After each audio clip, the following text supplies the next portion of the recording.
स्वागत है आप सबका आपके अपने YouTube चैनल भाषा की बात में। जैसा कि बच्चों मैंने कहा था कि अगले पार्ट की तरफ हम बढ़ेंगे नेक्स्ट वीडियो में। तो गद्य खंड का पार्ट 7 रविंद्र केलेकर का, जिसमें हम पढ़ेंगे झेन की देन और पतझड़ में टूटी पत्तियां। पतझड़ में टूटी पत्तियां एक्चुअली पूरे पार्ट का नाम है, जिसके अंतर्गत 2 पार्ट दिए गए हैं, 2 टाइटल, जिसमें गिन्नी का सोना और झेन की देन हम पढ़ेंगे। थोड़ा सा लेखक का इंट्रो ले लेते हैं कि 7 मार्च 1925 को कोंकण क्षेत्र में जन्मे रविंद्र केलेकर छात्र जीवन से ही गोवा मुक्ति आंदोलन में शामिल हो गए थे और गांधीवादी चिंतक के रूप में विख्यात। केलेकर ने अपने लेखन में जनजीवन के विविध पक्षों, मान्यताओं और व्यक्तिगत विचारों को देश और समाज के परिप्रेक्ष्य में प्रस्तुत किया और इनकी अनुभवजन्य टिप्पणियों ने अपने चिंतन की मौलिकता के साथ ही मानवीय स्तर तक पहुंचने की सहज चेष्टा रही है। ठीक है, तो हम बढ़ते हैं अपने पाठ की ओर, जिसमें से पतझड़ की टूटी पत्तियों में हम सबसे पहले कर रहे हैं गिन्नी का सोना। पाठ प्रवेश देख लेते हैं फटाफट। कि ऐसा माना जाता है कि थोड़े में बहुत कुछ कह देने का गुण जो होता है वो कविता में होता है।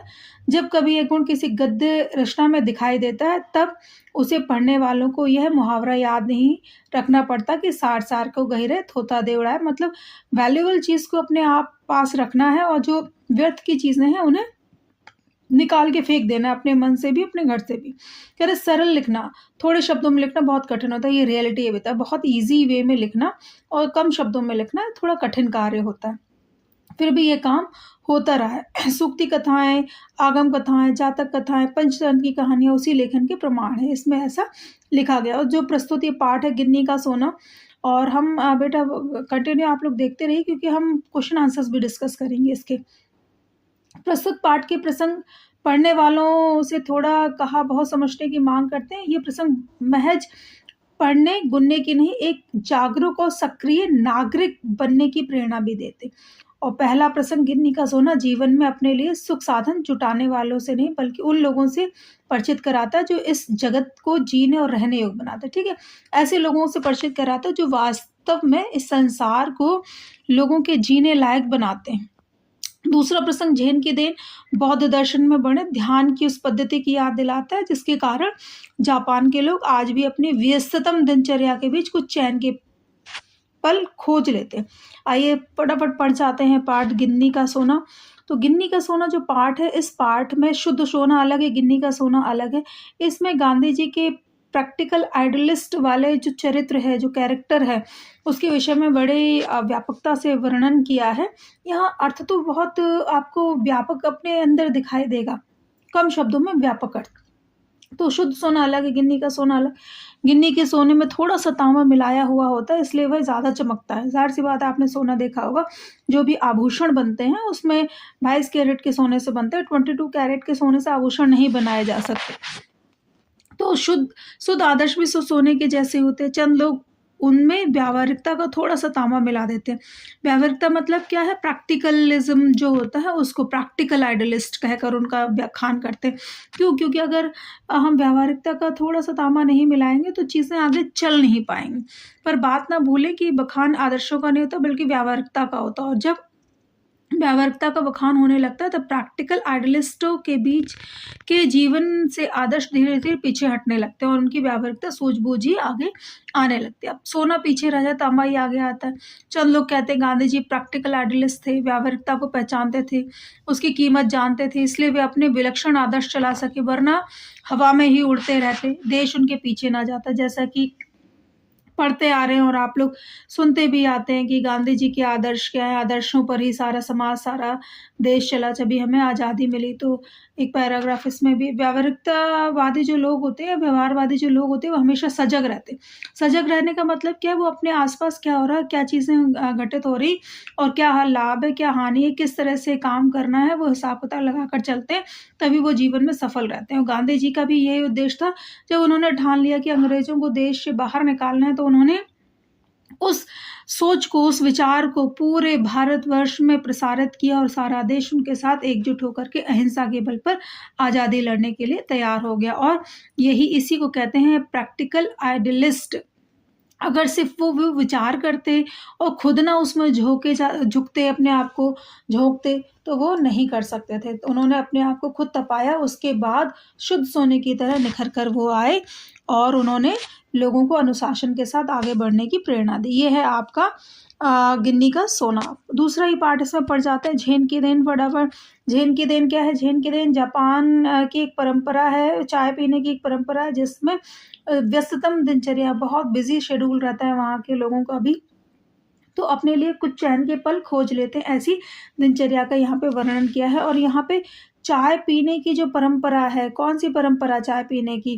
कह रहे टी सेरेमनी। टी सेरेमनी जिसको क्या कहा जाता है वहाँ? चा नो यूं कहकर उसको बुलाते हैं। और उसको पिलाने वाला जो होता है वो क्या होता है? वो चा जीन होता है। ये देखिए चा जीन यहाँ लिखा हुआ है, चा जीन। ये क्वेश्चन कई बार आ जाता है कि चाय पिलाने वाले जो व्यक्ति है उसको क्या कहते हैं और उस परंपरा को क्या कहते हैं? इसको चा नो यू कहते हैं और चाजीन कहते हैं जो व्यक्ति होता है जो पिलाता है। और किस तरह से पूरा किस तरह से प्रमाण आता है, किस तरह इस वाले पैराग्राफ में दिया हुआ है कि अंगीठी सुलगाता है, जिस तरह से ग्रामीण क्षेत्रों में होता है, हमारे तो भारतवर्ष में कई जगहों पर होता है, हम सब तो उससे वाकिफ़ है। अंगीठी सुलगाता है, फिर चायदानी रखता है, फिर वो धीरे-धीरे वो सारी चीज़ें उसमें पकती हैं और इतनी वहाँ पे शांति रहती है कि वहाँ खदकने की भी आवाज़ें आती हैं।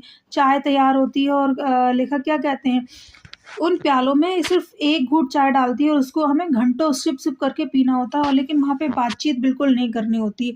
क्यों? बातचीत करेंगे तो फिर वो दिमाग को शांति नहीं मिलेगी। क्यों? क्योंकि जापान की जो परंपरा है वहाँ उनका दिमाग जो होता है बहुत तेज़ी से दौड़ता है। वो महीनों का काम दिनों में ख़त्म करने के प्रयास में उनकी रफ़्तार, उनकी ज़िंदगी बढ़ जाती है, जिससे मनोरुग्ण लोग वहाँ पे ज़्यादा बढ़ जाते हैं। मनोरुग्ण किसे कहते हैं? जो मन से बीमार हैं, डिप्रेशन के वहाँ पे ज़्यादातर शिकार लोग मिलते हैं। मतलब 80% जहाँ पे जो जनसंख्या है वहाँ की सारी मनोरुग्ण है। तो इसलिए यहाँ पे कवि या लेखक जो है वो ये बताने का प्रयास कर रहे हैं कि हम जो सब लोग हैं, हम हमेशा या तो पास्ट में जीते हैं या फ्यूचर में जीते हैं, हम सब प्रेज़ेंट पे नहीं जीते। लेकिन ये झेन की देन परंपरा जो है वो हमें सिखाती है कि हमें किसमें जीना है? हमें प्रेज़ेंट में जीना है, पास्ट में नहीं जीना है। हमें भविष्यकाल की नहीं सोचनी, ना भूतकाल की सोचनी है। आइए चलते हैं आगे। तो इस पार्ट में मेनली क्या बताया गया? झेन की देन क्या बौद्ध दर्शन इसमें वर्णित है और वो दिखाई देता है, जिसमें व्यस्ततम दिनचर्या से कुछ पल चुरा करके लोग वहाँ पर जाते हैं अपने आप को रेस्ट देने के लिए।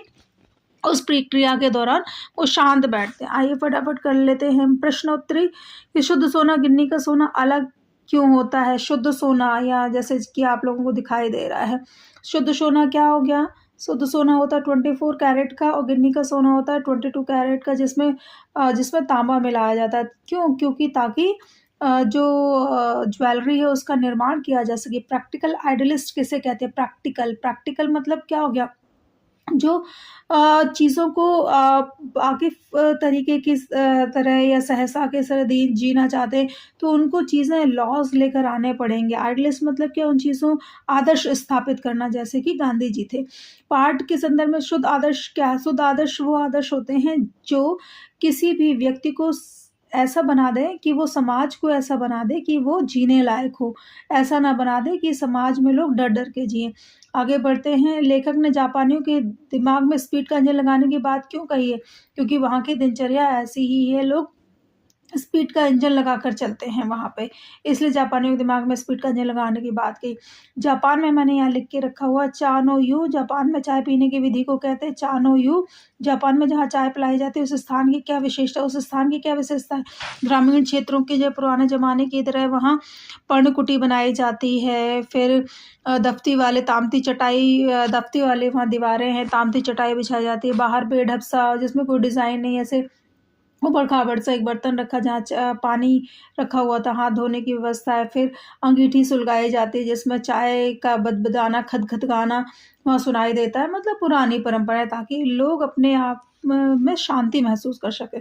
लिखित प्रश्नोत्तरी पे आते हैं, शुद्ध आदर्श की तुलना सोने से और व्यावहारिकता की तुलना तांबे से क्यों गई, ये बता चुकी हूँ। मौखिक प्रश्न में चाची ने कौन-सी क्रियाएँ गरिमापूर्ण ढंग से की? क्या गरिमापूर्ण ढंग से की? एक तो सबसे पहले उन्होंने उनको कमर झुकाकर नमस्कार किया, फिर अंदर से क्या चाय के बर्तन लेकर आया, फिर टॉवल से उसको पोंछा, फिर चाय चढ़ाई चुपचाप से, फिर अंगीठी सुलगाई, चाय चढ़ाई, ये सारी क्रियाएँ गरिमापूर्ण हैं। पाठ में से आप ज़रूर गो थ्रू करिएगा। टी सेरेमनी में कितने आदमियों को प्रवेश दिया जाता था और क्यों? 3 आदमियों से ज़्यादा वहाँ प्रवेश नहीं कर सकते थे। क्यों? क्योंकि अगर ज़रूरत से ज़्यादा आएँगे तो फिर यहाँ पे स्पीड का इंजन लग जाएगा और लोग परेशान होंगे और जिस शांति के लिए यहाँ पर एकत्र हुए थे, वो शांति फिर भंग हो जाएगी, इसलिए ज़्यादा व्यक्तियों को प्रवेश नहीं दिया जाता। चाय पीने के बाद लेखक ने स्वयं में क्या परिवर्तन महसूस किया? चाय पीने के बाद लेखक ने स्वयं में ये परिवर्तन महसूस किया कि हाँ, ये वास्तविकता है कि हम जो भूतकाल या भविष्यकाल में जी रहे हैं, हम उन चीज़ों को छोड़ कर के वर्तमान में जीने की चेष्टा करें, वर्तमान में जीने की चाह रखें, तभी हम जीवन को सही तरीके से समझ सकते हैं। इस प्रकार से आप लोग लिखेंगे। आपके गांधी जी में नेतृत्व की अद्भुत क्षमता थी, उदाहरण सहित इस बात की पुष्टि कीजिए। ये आप पाठ में से गिनने की सोना में से उसमें लिखेंगे और जो प्रैक्टिकल आइडियलिस्ट वाली बात जो है, जो आप एसएसटी में पॉलिटिकल में पढ़ते आ रहे हैं कि गांधी जी ने किस तरह से आंदोलन चलाए और अपने आप को खुद उसमें झोंक दिया, तभी सारी जनता उनके पीछे, ये वाले उदाहरण आप उसमें से लिख के देंगे। आपके विचार से कौन-कौन से मूल्य हैं जो शाश्वत हैं? शाश्वत का मतलब होता है रियल। वर्तमान समय में इन मूल्यों की प्रासंगिकता स्पष्ट कीजिए। ये बच्चों जो आपको शाश्वत मूल्य दिखाई देते हैं, रियल मूल्य दिखाई देते हैं अपने आस-पास, अपनी फैमिली में, अपने अराउंड, अपने बैकग्राउंड में, वो सारी चीज़ें आप उसमें लिख सकते हैं। अपने जीवन की किसी ऐसी घटना को ले कीजिए। ये तो क्वेश्चन बोर्ड में नहीं पूछा जाता। शुद्ध सोने में तांबे की मिलावट या तांबे में सोना, गांधी जी के आदर्श और व्यवहार के संदर्भ में बात किस तरह झलकती है? तो गांधी जी का जो व्यक्तित्व है, इस प्रश्न में आप गांधी जी के व्यक्तित्व को लिखेंगे। ठीक है, बार-बार वही रिपीट करना मतलब मज़ेदार नहीं लग रहा है, वही चीज़ें बार-बार रिपीट हो रही हैं। तो इसमें गांधी जी का जो व्यवहार है, गांधी जी का जो सैक्रिफ़ाइस है भारत के लिए, वो सब इसमें आप डाल सकते हैं। ठीक है? बहुत-बहुत धन्यवाद। Thank you for watching.